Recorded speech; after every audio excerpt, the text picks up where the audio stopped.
রমাজান মাসে দুটি সময়ে আল্লাহ তাআলা বান্দার দোয়াকে কবুল করে। বলেন তো কয়টা সময়? দুইটা। এই দুইটা সময় হচ্ছে এমন একটা সময় যে সময় বান্দা দোয়া করতে দেরি হয়, দোয়া কবুল হতে দেরি হয় না। সুবহানাল্লাহ পড়ে। এটা অনেক দামি একটা সময়। নাম্বার ওয়ান সময় রমাজান মাসে তো আমরা সাহারি খেতে অলওয়েজ উঠি, এটা আমাদের মিস খুবই কম হয়। তো যেহেতু আমরা সাহারি খেতে উঠে গিয়েছি, আমরা ট্রাই করব ওযু করে তাহাজ্জুদটা পড়ার জন্য। বেশি না, আপনি 2 রাকাত পড়েন বা 4 রাকাত পড়েন বা 6 রাকাত পড়েন, যা হয় কিন্তু পড়েন।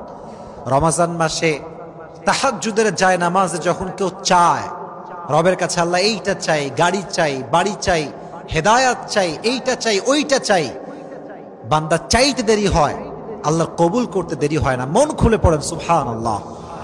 এজন্য 1 নাম্বার, আমরা তাহাজ্জুদটা মিস করব না। তাহাজ্জুদের সময় আল্লাহর কাছে বারবার আমাদের চাওয়া পাওয়াগুলো আমরা চাইতে থাকবো। রাজি আছেন তো ইনশাআল্লাহ? তাহলে 1 নাম্বার তাহাজ্জুদের সময়। কোন সময়? তাহাজ্জুদের সময়।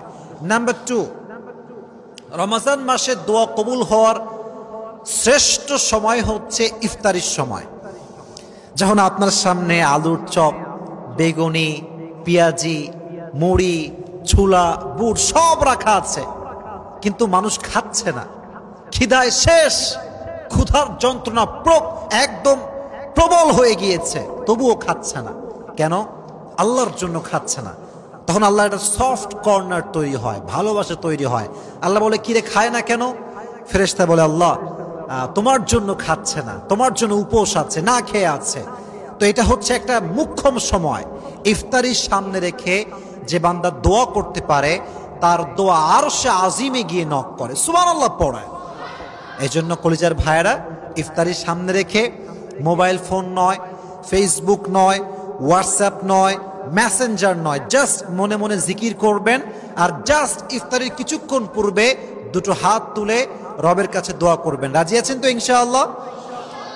আর একটা বিষয়, এটা বলে আমার কথা শেষ করছি। আসলে ইফতার যখন সামনে থাকে, পাশে মা থাকে, বাবা থাকে, ভাই থাকে, বোন থাকে। তো যেহেতু আমরা একটু দুষ্ট টাইপের হই আর কি, সারাদিন বদমাইশি করি, আব্বা মা তো জানে যে আমরা বদমাইশ দুষ্ট টাইপের আর কি। তো আব্বা আম্মার সামনে 2 হাত তুলতে লজ্জা লাগে, যে মায়ের সামনে হাত তুলে দোয়া করবো, মা কি বলবে, এই লিল কত বড় আল্লাহ রে তুই। তো এটা একটা হতে পারে। এই জন্য মাথায় রাখবেন, দেখেন দোয়া করার জন্য হাত তোলা কোনো শর্ত নয়। কথা কি বোঝা যায়? কথা কয় বোঝা যায়? আচ্ছা, হাত তুলতে হবে না। আপনি ইফতারির সামনে রাখা আছেন, মনে মনে আল্লাহর কাছে দোয়া করেন। মনে মনে আপনি মনে মনে দোয়া করলেও আল্লাহ আপনার দোয়া কবুল করে নেবে, সুবহানাল্লাহ পড়ায়। এজন্য আমরা সকলে ট্রাই করব। 1 হচ্ছে তাহাজ্জুদের সময়, 2 নাম্বার কোন সময়? কথা বলেন, কোন সময়?